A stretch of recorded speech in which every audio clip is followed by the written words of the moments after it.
Okay, well, how many zeros could we expect to find on this polynomial? There has to be exactly 5, right? It's not maximum of 5, it's 5. Whatever is that power, that's how many we're looking for. Okay, well, we could go through let's list all the possible rational zeros. That's nice, but it's probably not very useful. I mean, for us, what would probably be our first step? Yeah, look in the calculator. See if we can identify some of these zeros just by graphing it. So let me come over here. Y equals, clear. X to the 5th plus X to the 3rd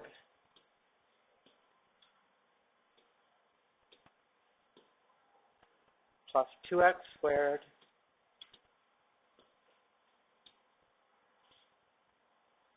minus 12x plus 8.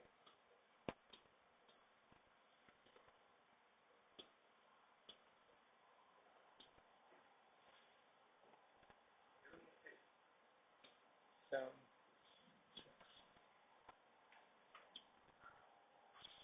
okay, so what do we see? How many zeros do you see?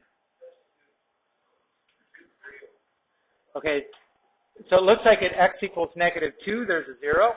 That's right there. It looks at x equals 1, there's a 0. But notice the difference in the zeros. What does this tell me? Because it's touching the axis and going back the other way. It's an even number of times. It could be there 4 times. Is that possible, given our degree? Yeah, it is. It is possible. It's got to be there at least twice, and it might be there 4 times. So the next step would be we need to reduce this polynomial from a 5th degree to a quadratic so we can find the last 2. And then we'll know, are these like 1 4 times, or is it 2 more that are imaginary? So the 3 zeros that we found so far, right, are, was it -2? Yeah. -2, 1, and 1. So now we need to do synthetic division 3 times. Okay, what are I'll start with the -2, so that'll go right here. Right. What coefficient should I write to the right of that? Incorrect. Right, you're missing x to the 4th. Remember, when you're missing a power of the variable, fill it in with a 0.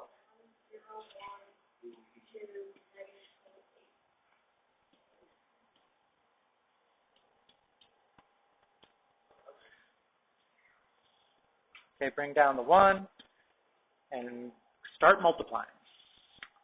-2, 4, -10, 16,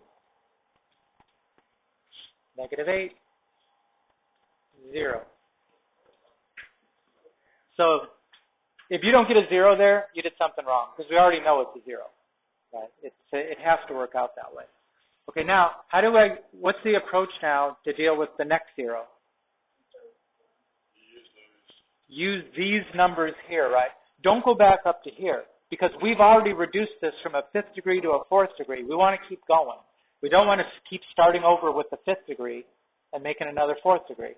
So with this row of numbers, just put another little bracket to the left, and now we'll put in a 1. Let's do it again. Bring down a 1, 1 times 1. 1 times -1. 1 times 4. 1 times -4. So 0 for a remainder, so it tells me I did something right. And we got to do it one more time. Now we'll do it on these numbers, right? We've gone from 5th to 4th to 3rd degree. We need to go one more.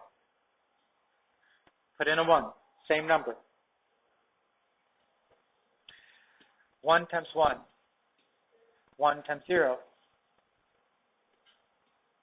1 times 4. And lo and behold, we got another remainder of 0, right? What do these 3 numbers represent here? Coefficients of what degree? Quadratic, right? We started with 5th, 4th, 3rd, now we're quadratic. So this thing is x squared plus 0x plus 4.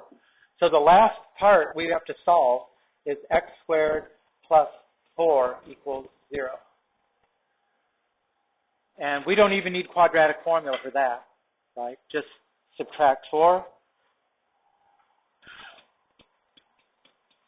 take the square root, x equals plus or minus 2i. So they're imaginary. So we actually, the 1 was there twice, not 4 times. The last 2 zeros we couldn't see on the screen because they're not real numbers.